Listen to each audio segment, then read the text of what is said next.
Hey everybody, how you doing? My name is Britt. I'm just going to give a quick demonstration. This is going to be a two-part video.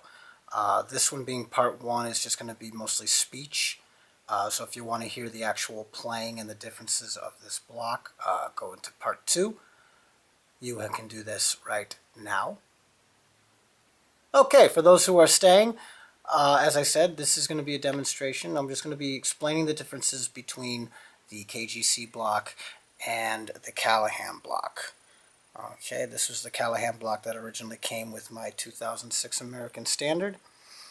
And a few weeks ago, Rick Peak over at KGC wanted to find out if there was anyone out there that was willing to do a demonstration between their block and a competitor. So I sent an email, and he was very gracious enough to send me their American Standard block, milled brass, and their milled brass claw. And thank you, Rick and Sandy over at KGC. I really appreciate it. You will not be getting any of this back. So, anyway, as you can see, it's brass rather than your typical 1018 cold rolled steel. So anyway, the differences are this. The first difference, besides the brass and the steel, Callaham uses a Delrin sleeve in their whammy bar hole. And no complaints about it. I mean, I've had this block for about 5 years, and I've had no problems with my whammy bar becoming loose or sloppy or anything. So KGC's approach is a little bit different. They place a nylon, I guess a nylon bushing halfway down the cavity, and then they tap it for 1032 so that no matter what position you decide to put your whammy, it's not going to move or flop. And I found that to be the case.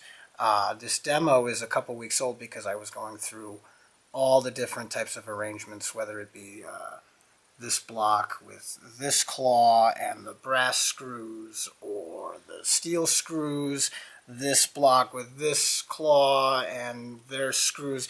It was a 2-week process, and I found I like my Stratocasters decked, but I tried it floating and decked, and I found that decked is the way for me.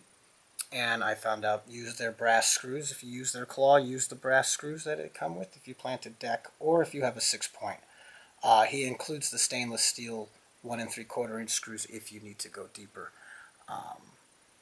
But the raw vintage springs I've always had. So the demo is going to be focusing mainly on the differences in sound with the block and the claw. So another difference is the string holes.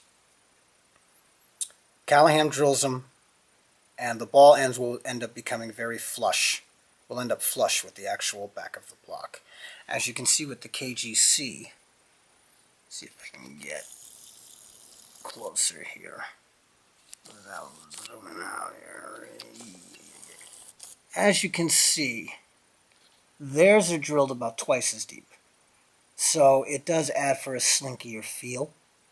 But also, rather than the typical 90-degree straight through angles that most blocks are made, they drill theirs at an angle so that as it exits the bridge plate, it goes right over the saddles very cleanly and nicely, and no friction against the bridge plate, which helps with the tuning stability.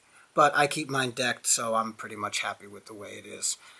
Again, I'm going to be playing this through my board with all my goodies. I've got my Clyde Deluxe, my Fuzzmaster General, my Pinnacle Diamond, my Super Trem, the Wet DD20, my EP Booster, and we're going to be going through all the different pedals. And from the pedals, it's going to be going into my Marshall and my little front man. Both solid state. I know what you're thinking. Both solid state. Too bad, they are both solid state. I am running a wet-dry stereo setup where the direct is coming out of the Marshall and the reverb and delay are coming out of the fender and then panned. So it makes for a nice sound. That is a homemade volume box. For tube amps, they're horrible, but for solid state amps, I find that it allows me to increase the volume here. As you can see, the gain's all the way up, which gives me better touch sensitivity when I play. So stay tuned. Part 2 is going to be all of the pedals, the amps, and the guitar. But so far, I have to give a shout out to KGC. They are fantastic if you plan on replacing not only your stock zinc, but even your Callaham, which I found to be too bright. It just put everything at a higher spectrum. And this one balances everything out without muddying anything up. I'm sold. So he's got another convert here. I'm very happy with my KGC. And as I said, Rick, you're not getting any of this back. If you have anything else that you would like me to demo, please let me know.